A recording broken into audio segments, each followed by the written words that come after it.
सामाजिक दूरी के इस नैराश्यपूर्ण मौजूदा दौर में साहित्यिक सानिध्य परमावश्यक।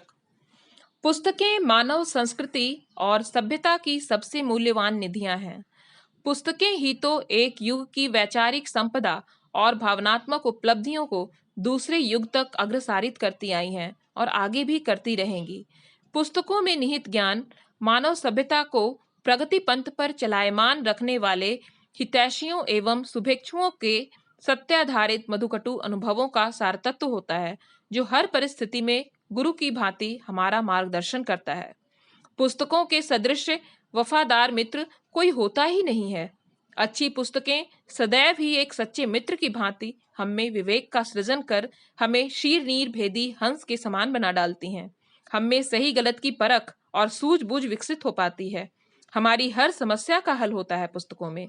अंग्रेजी साहित्य के प्रसिद्ध निबंधकार फ्रांसिस बैकन के मतानुसार कुछ पुस्तकें केवल जायका लेने के लिए होती हैं, कुछ निगलने के लिए होती हैं तथा कुछ थोड़ी सी चबाने तथा मन में उतारने के लिए होती हैं।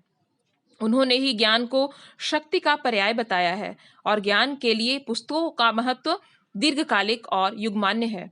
पुस्तक चाहे किसी भी विषय की, किसी भी भाषा में, किसी भी युग में रचित हो, उसका मुख्य उद्देश्य तो पाठक का कल्याण ही होना चाहिए। यदि पुस्तकें समाज में अच्छाई की जगह बुराई का प्रसार करने लगें तो विश्व को विनाश से कोई नहीं बचा सकता। अतः हमें पुस्तकों के चयन में उसी तरह सतर्क रहने की आवश्यकता है जैसे कि एक मित्र के चयन में। यदि हम अच्छी पुस्तकों के सानिध्य में रहते हैं तो हमारा व्यक्तित्व भी सद्गुणों से अलंकृत रहता है तथा हमारी सफलता सुनिश्चित हो जाती है। किंतु यदि पुस्तकें स्तरीय और जीवनोपयोगी नहीं हैं तो समझ लें कि हमारी भविष्य नौका को डूबने से कोई नहीं बचा सकता। अच्छी पुस्तकें तो सद्गुरु के समान पूज्य होती हैं। जिंदगी में कभी ऐसा समय भी आता है जब हमारे परिजन, हमारे गुरुजन, हमारे मित्र सखा, हमारे पड़ोसी सभी हमारी यथोचित अभिष्ट सहायता करने में असमर्थ सिद्ध होते हैं। उस विपरीत घड़ी में पुस्तकों से प्राप्त ज्ञान हम में आशा के नए ज्वार को जगा डालता है। आज पूरा विश्व कोरोना संकट से त्राहि त्राहि कर रहा है। हम माने या ना माने, वर्तमान विध्वंसकारी परिस्थितियां पुस्तकों में निहित मानव कल्याणकारी संदेशों की अनदेखी का ही दुष्परिणाम है। जब जब बल, विद्या, बुद्धि, विवेक और ज्ञान का अनुचित प्रयोग होता है, तब तब सर्वनाश का तांडव दिखने लगता है। सद साहित्य की महत्ता तो सर्वदा से निर्विकल्प ही रही है।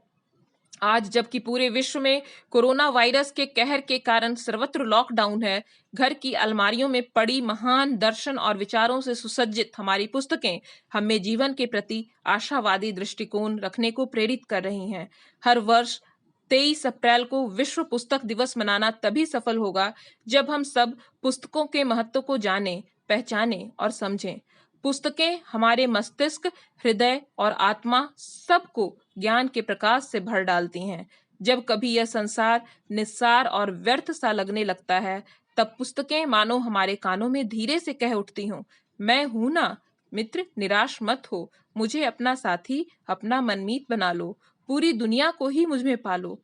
कोरोना संकट के समय तो पुस्तकों की महत्ता और भी अधिक बढ़ गई है। सामाजिक दूरी के नैराश्यपूर्ण मौजूदा दौर में सर्वहितकारी साहित्यिक सानिध्य परमावश्यक हो गया है।